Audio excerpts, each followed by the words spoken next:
চন্দ্ৰপুৰ ৰাজচক্ৰ অন্তৰ্গত প্ৰায়বোৰ অঞ্চল কি হৈছে প্ৰাকৃতিকভাৱে খুব সুন্দৰ ঠাই বিভিন্ন ধৰণৰ পৰ্যটক এই পৰিৱেশলৈকে আহে আৰু ইয়াৰ পৰিৱেশ চাবলৈকে আহে কিন্তু আমি কিছু বছৰ ধৰি দেখিছোঁ যে ইয়াত কিছু লোকে নিজৰ ব্যক্তিগত মুনাফাৰ কাৰণে আমাৰ এই প্ৰাকৃতিক পৰিৱেশখিনি ধ্বংস কৰি পেলাইছে আপুনি দেখিব এতিয়া হাতীখিলাৰ এই গোটেই অট্টালিকা কেইটামান ওপৰ ফালে বনাই গৈছে আৰু এতিয়া তলৰ অংশটোত যেটো হৈছে ডাঙৰ ডাঙৰকৈ গৰাখহনীয়াকৈ কাটি লৈ গৈছে ইয়াৰ কাটাৰ ফলত কি হৈছে ইয়াৰ প্ৰাকৃতিক পৰিৱেশটো একেবাৰে ধ্বংস হৈ গৈছে আৰু দ্বিতীয় কথাটো হৈছে ইয়াত যিবিলাক চৰাই চিৰিকটি বান্দৰ হওক সাপ হওক যিবিলাক প্ৰাকৃতিকভাৱে প্ৰাণী আছিল সেই প্ৰাণীবিলাক যেনি তেনি ঘূৰি ফুৰিছে খাদ্যৰ অভাৱ হৈ গৈছে আৰু গৰাখহনীয়া মানে এনেকৈ কৰি মাটিবিলাক কাটি গৈছে যে আজি নহয় কালি যেতিয়া ডাঙৰকৈ বানপানী আহিব অহাৰ লগে লগে বা বৰষুণ হ'ব সেই সময়ত কি হ'ব ডাঙৰ ডাঙৰ মাটিবিলাক খহি খহি এই ৰাস্তাবিলাকত আহি পৰিব গতিকে ইয়াৰ কাৰণে কিন্তু মূল কাৰণ কিন্তু দায়বদ্ধ বুলি মই ভাবোঁ আমাৰ বন বিভাগটো আৰু আমাৰ চক্ৰ বিষয়াৰ অফিচৰ কাৰ্যালয়টো ওচৰতে আছে থানাখন ওচৰতে আছে তেনে পৰিৱেশ এটাত ৰাতিৰ সময়খিনিত আপুনি ডাম্পাৰ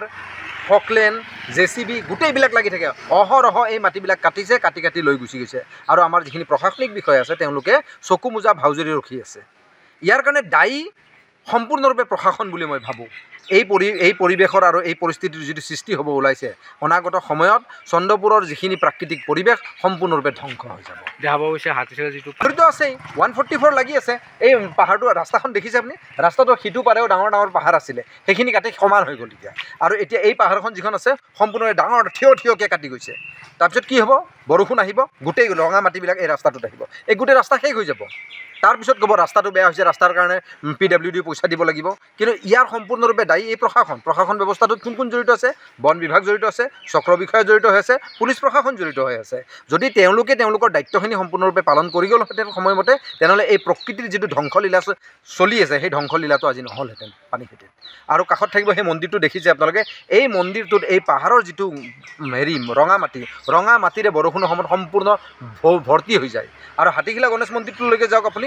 বৰষুণ এজাক আহক আপোনালোকৰ যিখিনি মিডিয়া আহে ৰাতিপুৱা বৰষুণৰ সময়ত বা বৰষুণ শেষ হ'লে আহি পাব দেখিব হাতীখিলাৰ যিকেইটা গুহা আছে সেই গুহাবিলাকত সম্পূৰ্ণ ৰঙা মাটি আহি ভৰ্তি হৈ যায় ইয়াৰ পৰিৱেশটো এনেকৈ ধ্বংস হৈছে আহিব লগা সময়ত এই চন্দ্ৰপুৰত যিটো নেকি আপোনাৰ দেখিছে সেউজীয়া পৰিৱেশ সেইটো ৰঙচুৱা দেখা পাব কিছুদিন পিছত আপোনালোকে পদক্ষেপ মানে কি ইয়াত এটা জাগ্ৰত পৰিৱেশ এটা আছিলে পূৰ্বতে এতিয়া বিশেষভাৱে যিবিলাক আমাৰ ইয়াতে দল সংগঠন হওক সম্পূৰ্ণৰূপে এতিয়া নিষ্ক্ৰিয় হৈ পৰিছে ইয়াৰ মূল কাৰণ হৈছে প্ৰশাসনক প্ৰত্যেকটো দল সংগঠনে প্ৰত্যেকবাৰে প্ৰেছাৰ দিছে যে আপোনালোকে এইটো কাম কৰক কিন্তু প্ৰত্যেকবাৰে সেই দল সংগঠনসমূহে বিমুখৰ পৰিণত হৈছে কাৰণ তেওঁলোকে অনুৰোধ জনাইছে ৰাইজে দেখিছে পেপাৰ পত্ৰই গৈছে যে অমুকটো দল সংগঠনে এইটো ডিমাণ্ড দিছে অমুকটো দল সংগঠনে অমুকখিনি কৰিছে কিন্তু প্ৰশাসনে কোনো ধৰণৰ ইনিচিয়েটিভ লোৱা নাই যিসকলে এই ধ্বংসলীলা কৰি আছে চলাই আছে আৰু তেওঁলোকৰ সম্পূৰ্ণৰূপে এতিয়া বৰ্তমানলৈকে চলাই আছে আৰু অনাগত দিনতো চলাই গৈ থাকিব গতিকে দল সংগঠনে কি কাম কৰিব গতিকে বিষয়ববীয়াসকলক হয়তো ইয়াৰ পৰা সম্পূৰ্ণৰূপে উঠাই লৈ গুচি যাব লাগে যে এনেকুৱা ধৰণৰ বিষয়ববীয়াসকল বা এনেকুৱা ধৰণৰ বিভাগ ইয়াত থাকি কাম কি তেওঁলোকে কামেই একো কৰিব পৰা নাই দেখা পোৱা গৈছে নহয় এওঁলোকৰ কামেই হৈছে কি এতিয়া ধৰক যদি শিক্ষিত মানুহ হ'লহেঁতেন বা অশিক্ষিত হ'লেও কৰ্মমুখী যদি হ'লহেঁতেন তেওঁলোকে নিশ্চয় কৰ্ম কৰি খালিহেঁতেন এতিয়া কি হৈছে য'ত পইচা আছে পইচা ক'ত আছে যে বনৰ যিবিলাক হেৰি আছে গছ গছনিয়ে হওক মাটিতেই হওক বালি মাটিয়ে হওক ৰঙা মাটিয়ে হওক শিলতেই হওক পইচা আছে তেওঁলোকে কি কৰিব এটা সেই অকল এজন ব্যক্তিয়ে নহয় তেওঁলোকৰ লগত আৰু বহুকেইজন ব্যক্তি আছে তেওঁলোক এটা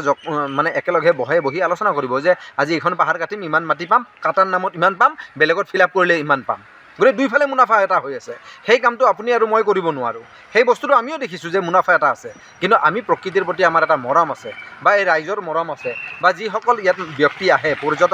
পৰ্যটকসকলে এই পৰিৱেশটো চাব আহে আৰু সেই পৰ্যটকসকলে চাব আহিলে ডাইৰেক্টলি একো বেনিফিট নাথাকে কিন্তু ইনডাইৰেক্টলি বহু পৰিমাণে বেনিফিট থাকে